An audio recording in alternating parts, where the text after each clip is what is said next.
மீட்கப்பட்டது என்பதை விட பிற்போடப்பட்ட பயண ஏற்பாடுகளின்படி தற்பொழுது நடைபெற்றிருக்கின்றது என்பதுதான் உண்மை, நிதர்சனமான உண்மை. எப்பொழுதுமே யாருமே நினைக்காத விடயம் தனி மனிதர்களால் இந்த விண்வெளி ஆய்வு என்பதில் ஒரு சாதனையை நிகழ்த்த முடியும் என்று. இந்த விண்வெளி ஆய்வு நிறுவனம் என்பது பூமியிலிருந்து சுமார் 400 கிலோமீட்டர் உயரத்தில் பறந்து சென்று கொண்டிருக்கின்றது. அதனுடைய வேகம் என்பது பெரிய 23,000 கிலோமீட்டர்கள் ஒரு மணிக்கு என்பது அதாவது ஒரு நாளைக்கு அது சுமார் 18 தடவைகள் பூமியை சுற்றி வருகின்றது. மற்றும் அவற்றின் பாவனை ஒரு திரும்பி வருகின்ற கலம் ஏவப்பட்ட இடத்தை வந்து மீண்டும் தன்னை பொருத்துகின்ற செயற்பாடு என்பது உண்மையிலேயே ஒரு வியக்கத்தக்க வகையில் இந்த துறை வளர்ச்சி அடைந்து செல்கின்றது என்பதைத்தான் குறிப்பிட முடியும்.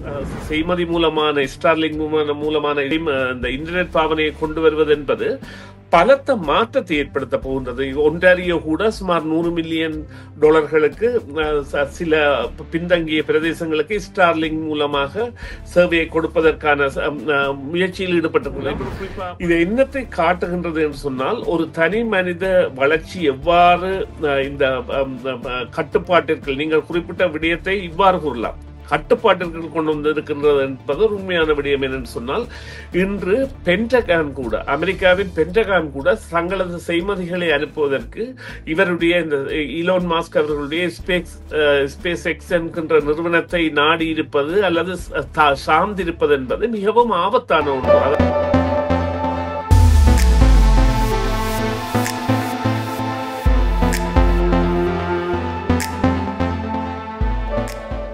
இது சமூக அரசியல் பரப்புகள் நிகழ்வு. முக்கியமான நிகழ்வுகளை நாங்கள் ஆழமாக பேசுவதற்கான நேரமாக இருக்கிறது. ஆக அண்மையிலே, அதாவது இன்றைய நாளிலே நாங்கள் கேள்விப்பட்டிருக்கக்கூடிய மிக முக்கியமான தகவலாக அனைவராலேயும் பெருமளவு பேசப்படுகிற ஒரு விடயம், விண்வெளியிலே இதுவரை காலமும் கிட்டத்தட்ட 7 மாதங்களாக அங்கே வர முடியாமல் சிக்கி இருந்திருக்கக்கூடிய விண்வெளி வீராங்கனை சுனிதா வில்லியம்ஸ் மற்றும் அவரோடு இருந்த குழுவினர் வந்து இங்கே மீட்கப்பட்டு கொண்டு வரப்பட்டிருக்கிறார்கள். கிட்டத்தட்ட 13 மணித்தியாலங்களுக்கு மேலாக அவர்களை மீட்கிற பணி தொடர்ந்து அவர்களுடைய விமானம் வந்து தரையிறங்கி இருக்கிறது. இந்த செய்தி அனைவரினுடைய கவனத்தையும் பெற்றிருக்கிறது. ஆக திடுமென இந்த செய்தி இவ்வளவு தூரம் கவனத்தை பெறுவதற்கு என்ன காரணம்? இந்த சர்வதேச விண்வெளி மையத்தினுடைய சேவைகள் என்ன? இதனுடைய பயன் என்ன? இதற்கும் எலன் மஸ்க் அதிகமாக இதிலே பணத்தை முதலிட்டிருப்பதாக தெரிய வருகிறது. ஆக இது குறித்த செய்திகளை நாங்கள் இன்னும் ஆழமாக பேச போகிறோம். வழக்கம் போல சுரேஷ் தர்மாவை இணைத்துக் கொள்ளலாம். வணக்கம் சுரேஷ் தர்மா. வணக்கம் பிரியா. வணக்கம் நேயர்களே. மற்றொரு உரையாடலிலே உங்களை சந்திப்பதில் மகிழ்ச்சி சுரேஷ் தர்மா. நான் ஏற்கனவே சொன்னது போல இந்த சுனிதா வில்லியம்ஸ் மீட்கப்பட்டு அழைத்து வரப்பட்ட இந்த செய்தி அதிகம் பேரினுடைய கவனத்தை பெற்றிருக்கிறது. இவ்வாறு அதிகம் இந்த செய்தி கவனத்தை பெறுவதற்கு பின்னணியில என்னென்ன காரணங்கள் இருக்கிறதாக சொல்லுகிறீர்கள் நீங்கள்? அவன் நிச்சயமாக இது மீட்கப்பட்டது என்பதை விட பிற்போடப்பட்ட பயண ஏற்பாடுகளின்படி தற்பொழுது நடைபெற்றிருக்கின்றது என்பதுதான் உண்மை, நிதர்சனமான உண்மை. இந்த மானுட வரலாற்றில் இந்த விமானங்கள் கண்டுபிடிக்கப்பட்டு சுமார் 60 ஆண்டுகளுக்குள்ளேயே நிலவை மனிதன் தொட்டதில் இருந்து பிறகு வருகின்ற காலங்களில் இந்த செயற்பாடுகள் என்பன விண்ணை நோக்கியதாக பெரிதளவில் இருந்தாலும், தற்பொழுது இந்த சர்வதேச விண்வெளி ஆய்வு நிறுவனம், அதாவது இன்டர்நேஷனல் ஸ்பேஸ் சென்டர் என்பது பல ஆண்டுகளாக தசாப்தங்களை கடந்து பாரிய சேவையில் ஈடுபட்டு வருகின்றது. இது ஒரு உதைப்பந்தாட்ட மைதானத்தை விட பெரிய அளவு இடவசதியை கொண்ட ஒன்று. இதன் கட்டுமானத்தில் பல நாடுகள் ஈடுபட்டிருந்தன, குறிப்பாக அமெரிக்கா, ரஷ்யா, கனடா, ஜப்பான் போன்றவை. இவ்வாறான இந்த இடத்தில் இங்கே இடம்பெற்ற விடயம் என்னவென்றால், இந்த முறை விவகாரம், இந்த சுனிதா வில்லியம்ஸ் கூட இதற்கு முதல் 2 முறை சென்றிருந்தால் கூட இந்த முறை இடம்பெற்ற விவகாரம் என்னவாக இருந்தது என்று சொன்னால், இவர்கள் போயிங் நிறுவனத்தினர் ஸ்டார் லைனர் என்கின்ற ஒரு கேப்சூல் ஒன்று, அதாவது வந்து சென்று விண்வெளிக்கு சென்று மீண்டும் திரும்புகின்ற ஒரு கேப்சூல்ஸ் ஒன்றை உருவாக்கி இருந்து அதன் பயண பரப்பில் ஈடுபட்டிருந்த இந்த இருவரும் அங்கே விண்வெளி மையத்தை அடைந்ததன் பின்னர் அந்த போயிங் நிறுவனத்தால் தயாரிக்கப்பட்ட இந்த ஸ்டார் லைனர் கேப்சூல் மூலம் திரும்புவது என்பது அவர்களுக்கு ஆபத்தான பயணமாக முடியும் என்பது கண்டறியப்பட்டு, குறிப்பாக அந்த வாயுக்களின் கசிவு என்பன கண்டறியப்பட்டன. ஹீலியம் வாயு என்பதன் கசிவு கண்டறியப்பட்ட பொழுது அதன் பிறகு மாற்று வழியீடாக இவர்களை விண்வெளியிலிருந்து பூமிக்கு அழைத்து வருவதாகவும் அந்த ஸ்டார் லைனர் தான் அதாவது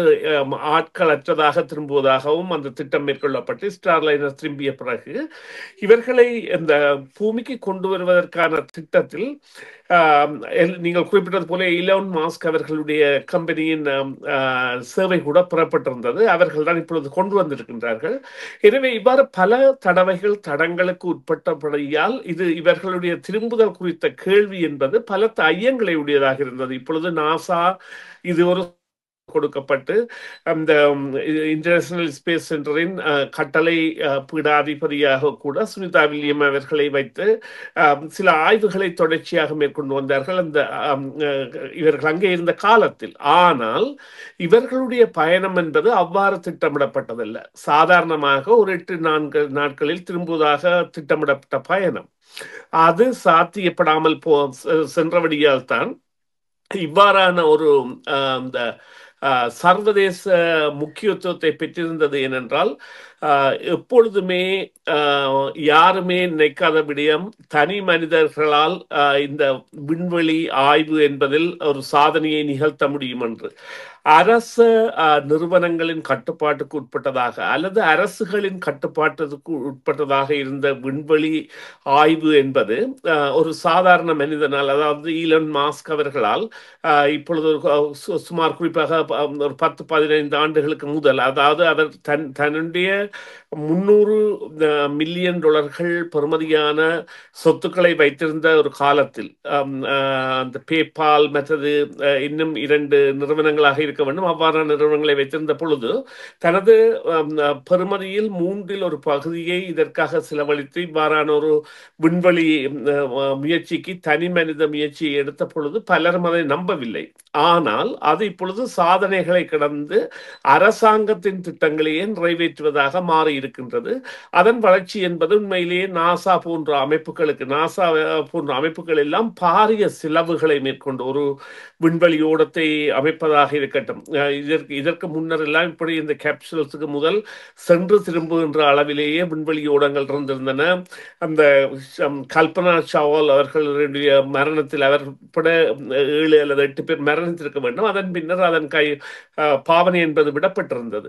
எனினும் இந்த மனித குலத்தின் வரலாற்று முக்கியத்துவம் வாய்ந்த பயணத்தில் ஒரு தனி மனிதனின் பங்கு, அதன் வளர்ச்சி மற்றும் விகிதம், அதாவது முன்னர் 2001 செப்டம்பர் 11 தாக்குதலுக்கு முன்னர் நாங்கள் எல்லாம் இந்த அமெரிக்காவில் உள்ள விண்வெளி நிலையத்திற்கு சென்று விண்கலம் ஏவுவதை கூட பல மைல் தூரத்திற்கு அங்கால் நின்றுதான் பார்க்க வேண்டிய நிலையில் இருந்தாலும் உள்ளே சென்று சகல வசதிகளையும் பார்க்கக்கூடியதாக இருந்தது. இது ஒரு பெரிய திட்டம். உங்களுக்கு பார்க்கின்ற பொழுது ஒரு சாதாரண அளவுள்ளதாக தெரிந்தாலும் இது ஒரு 30 மாடி கட்டிடத்தை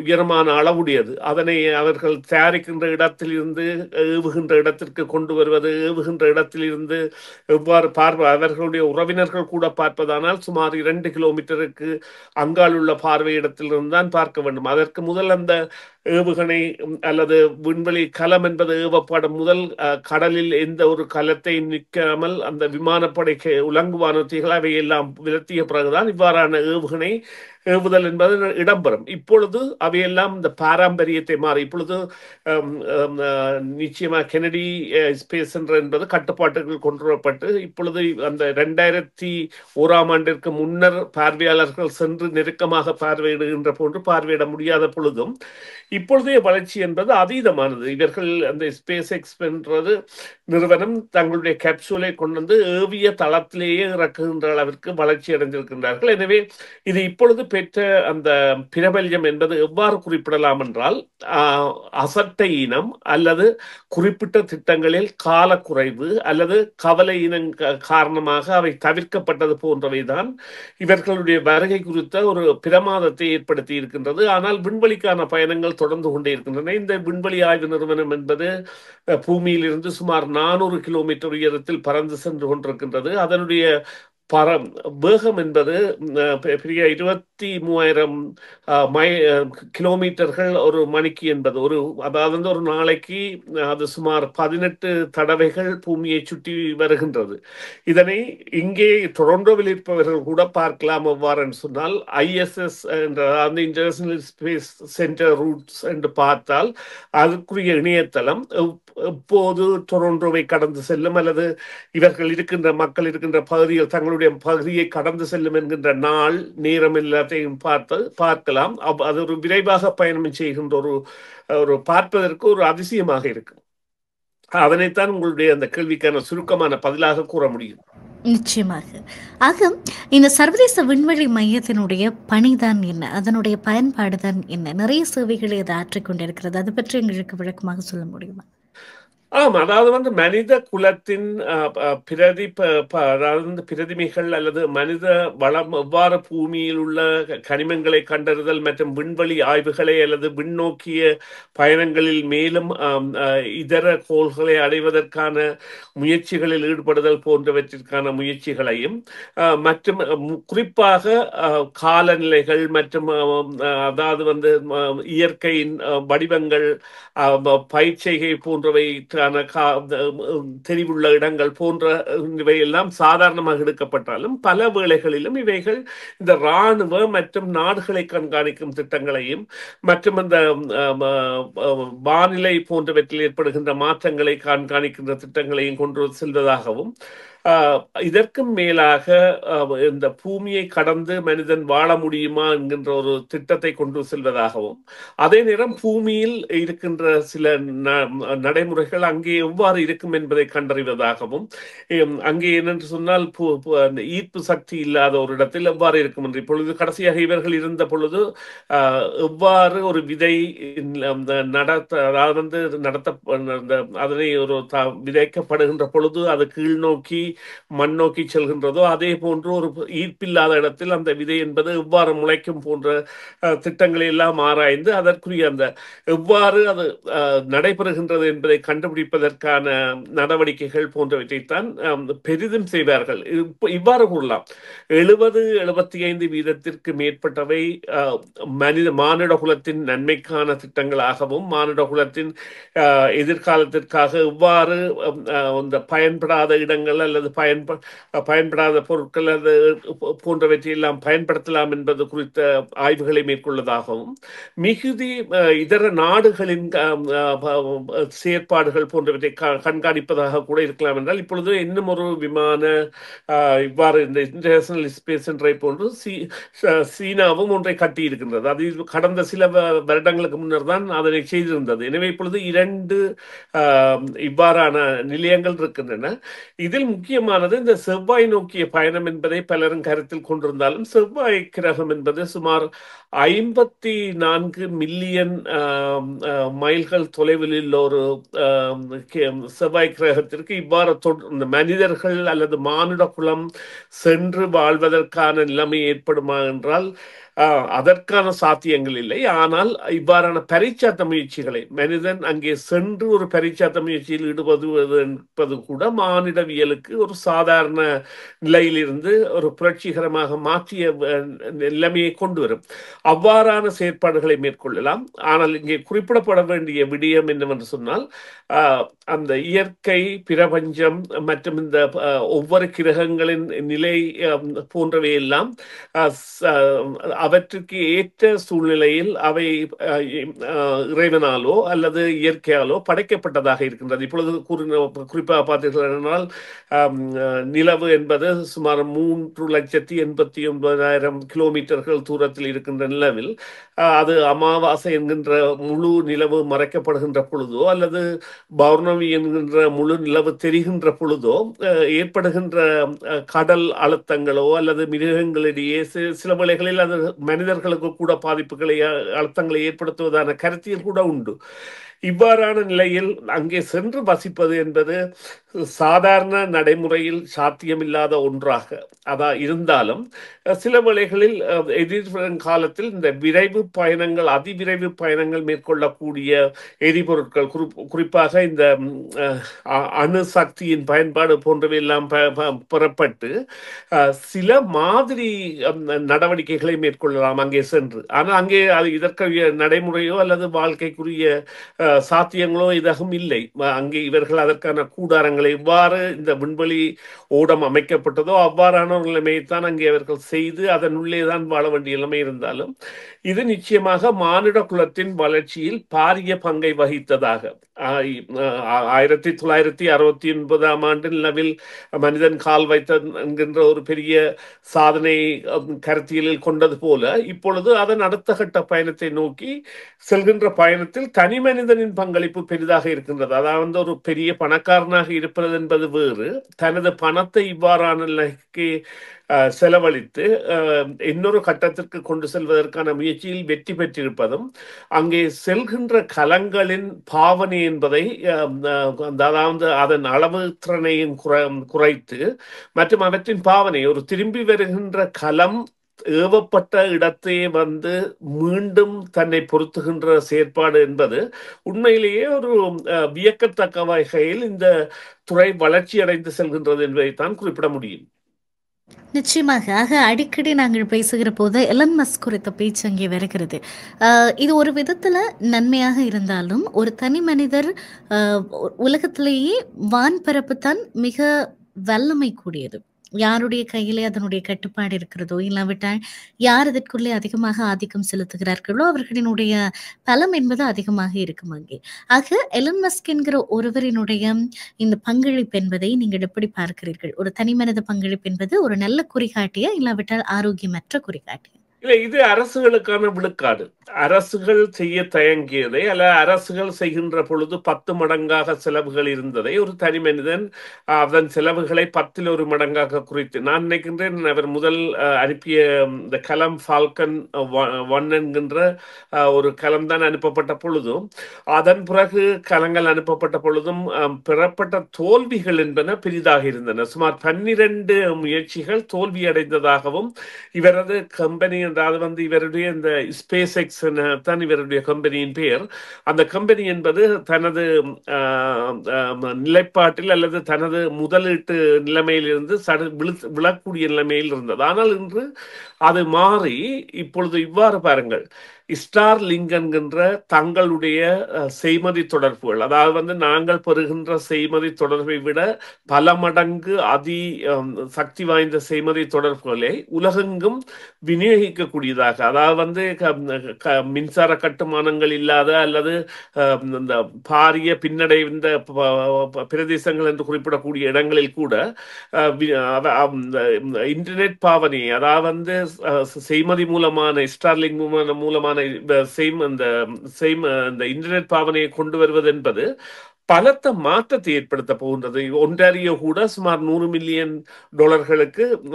சில பின்தங்கிய பிரதேசங்களுக்கு ஸ்டார்லிங் மூலமாக சேவையை கொடுப்பதற்கான முயற்சியில் ஈடுபட்டிருக்கிறது. இப்போ குறிப்பாக பார்த்தீர்களானால் கிளாரிங்டன் அல்லது கோபர்க் பகுதிக்கு அங்கால் பகுதியிலும் கிங்சனுக்கு இடைப்பட்ட பகுதியிலும் கூட இவ்வாறான நடவடிக்கைகள் எல்லாம் இடம்பெறுகின்றன. இவற்றின் மூலம் இது என்னத்தை காட்டுகின்றது என்று சொன்னால், ஒரு தனி மனித வளர்ச்சி எவ்வாறு இந்த கட்டுப்பாட்டிற்கு, நீங்கள் குறிப்பிட்ட விடயத்தை இவ்வாறு கூறலாம், கட்டுப்பாட்டிற்கு கொண்டு வந்திருக்கின்றது என்பது ஒரு உண்மையான விடயம். என்னென்னு சொன்னால், இன்று பென்டகான் கூட, அமெரிக்காவின் பென்டகான் கூட தங்களது செய்மதிகளை அனுப்புவதற்கு இவருடைய இந்த ஈலோன் மாஸ்க் அவர்களுடைய ஸ்பேஸ் எக்ஸ் என்கின்ற நிறுவனத்தை நாடி இருப்பது அல்லது சார்ந்திருப்பது என்பது மிகவும் ஆபத்தான ஒன்று. அதாவது அமெரிக்காவின் பாதுகாப்பு துறையின் செய்மதிகளையே கட்டுப்பாட்டிற்குள் வைத்திருக்கின்றார் என்கின்றது உண்மை, பட்டவர்த்தன உண்மை.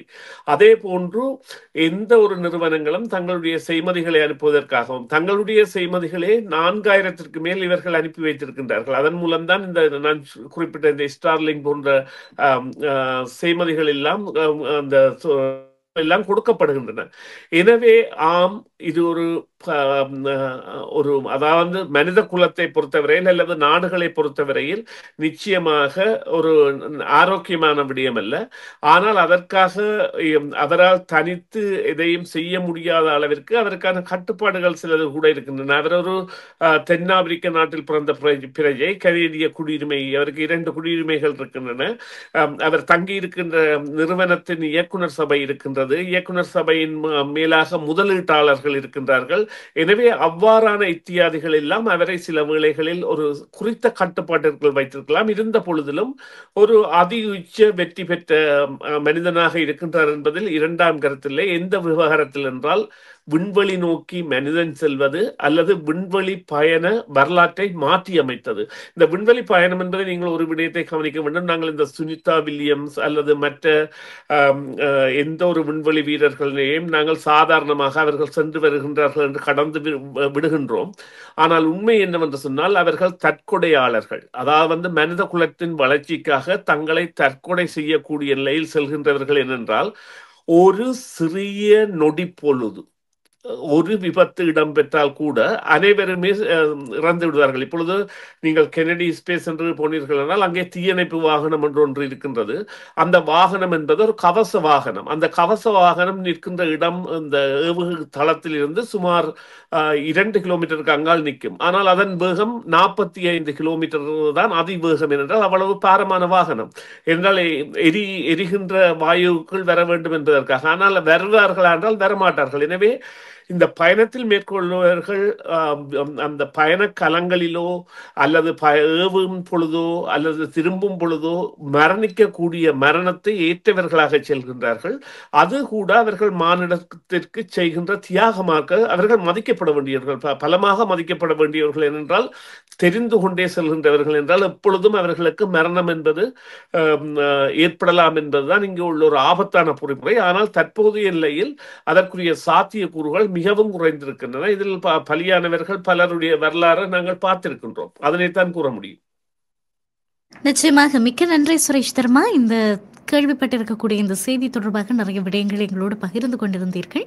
மிக்க நன்றி இணைந்து கொண்டமைக்காக.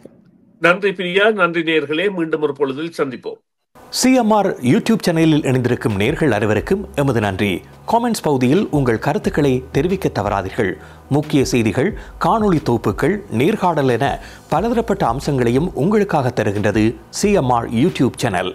சிஎம்ஆர் என்று சர்ச் செய்து எமது யூடியூப் சேனலை சப்ஸ்கிரைப் பண்ணுங்கள். உங்கள் உற்றார் உறவினர் நண்பர்களோடும் இந்த காணொளி தொகுப்புகளை பகிர்ந்து கொள்ளுங்கள். அருகில் இருக்கின்ற முக்கிய காணொளி தொகுப்புகளையும் தவறவிடாமல் பாருங்கள்.